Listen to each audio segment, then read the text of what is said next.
오늘 또 그대의 최고의 날입니다. 임은미 선교사 묵상입니다. 2025년 10월 6일 월요일 최고의 날, 우리가 왜 회개의 영을 부어달라고 기도를 해야 하는가? 스가랴 12장. 한국은 추석 연휴인 것 같다. 미국은 아직 추석이 아니다. 추석이면 한국은 가족들이 함께 모이는 것 같다. 그런데 가족이 함께 모인다고 해서 다들 반갑고 기쁠까? 어제는 아침부터 나의 최고의 날 묵상 식구 중 한 분으로부터 문자가 왔다. 가족이 함께 모이면서 생긴 갈등의 이야기와 기도 제목이 담겨 있었다. 기도 제목을 읽으면서 마음이 아프고 끔찍하기까지 했다. 어떻게 가정에서 이런 일이 일어날 수 있을까 하는 생각이 절로 들었다. 가정에 어려움을 겪는 사람들은 종종 자신을 탓한다. 기도를 더 많이 했더라면, 믿음이 더 좋았더라면 이런 일이 없었을 거라고 생각하기 때문이다. 그 자매님도 그렇게 자책하고 있었다. 나는 그 자매님에게 아주 잘하고 있다고 말했다. 쓰담쓰담이라는 말도 덧붙여주고 축복 케이크도 보내주었다. 그랬더니 그 자매님이 너무 감사하다며 이렇게 말했다. 저는 하나님께 많이 혼날 줄 알았어요. 그 말을 듣고 그 자매에게 말해주었다. 우리가 하나님께 혼날 거라고 생각하는 그 자체가 사실은 하나님이 주신 생각이 아니라 마귀가 주는 생각이라고 말이다. 우리가 열심히 버티고 있고 최선을 다하고 있는데 하나님께서 그 모습을 보시고 혼을 내실 리가 있겠는가? 오히려 하나님은 그런 우리를 격려하고 위로하시는 분이시다. 마귀는 반대로 어떤 상황에서도 계속 우리를 고소하고 참소하며 너는 부족해. 더 잘해야 해. 너가 이 어려움의 원인인 거야. 라고 속삭인다. 이것이 바로 마귀가 하는 일이다. 추석을 맞이하여 우리 가족과 친척들 가운데 하나님을 믿지 않는 사람들이 있을 것이다. 그렇다고 해서 예수님을 믿는 우리가 그들 앞에서 작아질 필요는 없다. 오히려 우리는 당당하고 떳떳해야 한다. 하나님을 잘 믿는 사람들에게는 세상이 감히 건드릴 수 없는 하나님의 권위와 엄위가 있어야 한다고 나는 믿는다. 내가 아직 가족들을 다 전도하지 못했다고 해서 결코 정죄감에 빠질 필요는 없다. 기도하고 있다면 하나님은 그 기도를 반드시 들으신다. 그 기도를 응답하신다고 믿는 믿음이 우리에게 필요하다. 추석 연휴를 맞이하여 예수님을 믿는 사람들이 더 지혜롭고 더 하나님을 기쁘게 하는 시간들이 되기를 기도드린다. 스가랴 12장입니다. 스가랴 12장은 하나님께서 예루살렘을 지키시고 이스라엘에게 회개의 영을 부어주실 것에 대한 예언이다. 하나님께서 예루살렘을 지켜주시고 이스라엘이 은혜를 받아 메시아를 바라보며 통회하게 될 것을 말씀하신다. 우리말 성경 스가랴 12장 10절입니다. 내가 다윗의 백성과 예루살렘에 사는 사람들 위해 은혜와 용서를 구하는 마음을 부어줄 것이다. 그들은 그들이 찔러서 상처를 입은 나를 보고 슬피 울 것이다.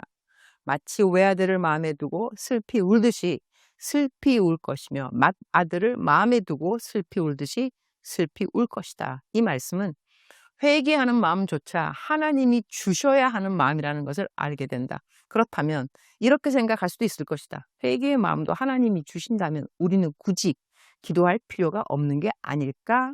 하지만 오히려 반대로 그 마음조차 우리의 힘으로 할 수 없기 때문에 하나님께서 우리 마음에 은혜를 구하는 마음, 회개하는 영을 부어주시기를 간구해야 한다.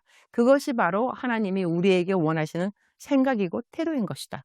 우리 주변에는 예수님을 믿지 않는 가족과 지인들이 있다.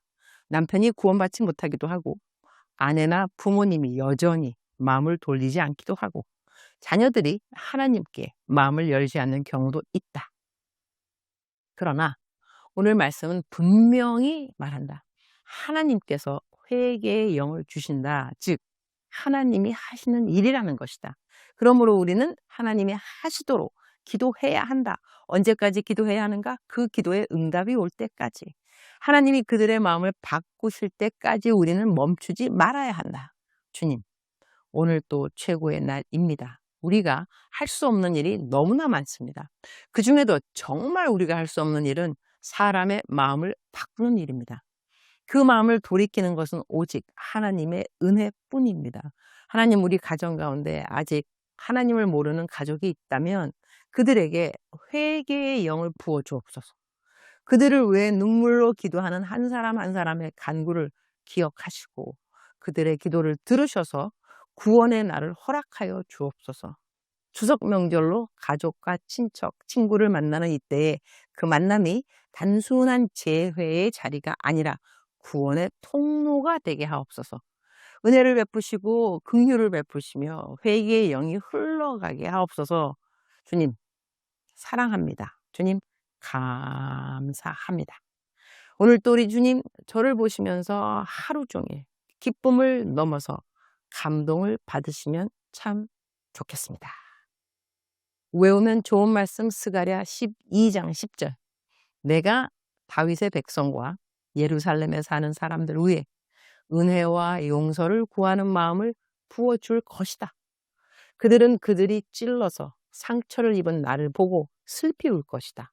마치 외아들을 마음에 두고 슬피 울듯이 슬피 울 것이며 맏아들을 마음에 두고 슬피 울듯이 슬피 울 것이다. 사랑하는 그대여. 사랑하는 그대여 출석 부르고 있습니다. 대답하셨나요?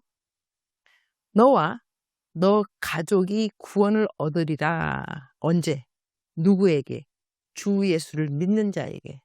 주 예수를 믿으라. 그리하면 너와 너의 가족이 구원을 얻으리라. 성경에 쓰여 있습니다. 하나님께서 그대에게 오늘 다시 말씀해 주십니다. 사랑하는 내 딸, 사랑하는 내 아들, 너가 나를 믿느냐? 너와 너의 가족이 구원을 얻을 것이다. 우리의 가족이 구원을 얻는다는 것은 내가 먼저 믿었기 때문에 내가 믿은 예수님을 우리가 가족들에게 전도한다는 것이죠. 그대는 그대 가정의 복음의 통로입니다. 복음의 통로입니다. 하나님이 그대를 사용하셔서 그대의 모든 가족을 구원하여 주실 것입니다. 기도하시기 바랍니다. 멈추지 마시기를, 포기하지 마시기를. 성경은 분명히 주 예수를 믿으라. 그리하면 너와 너 가족이 구원을 얻으리라. 사랑하는 그대여, 그대의 가정에, 그대의 모든 지인들, 그대가 만나는 모든 사람들에게 그대가 복음의 통로가 되기를 축복합니다. 사랑하는 그대여, 사랑합니다. 사랑하는 그대여, 축복합니다. 오늘 또 그대의 최고의 날입니다.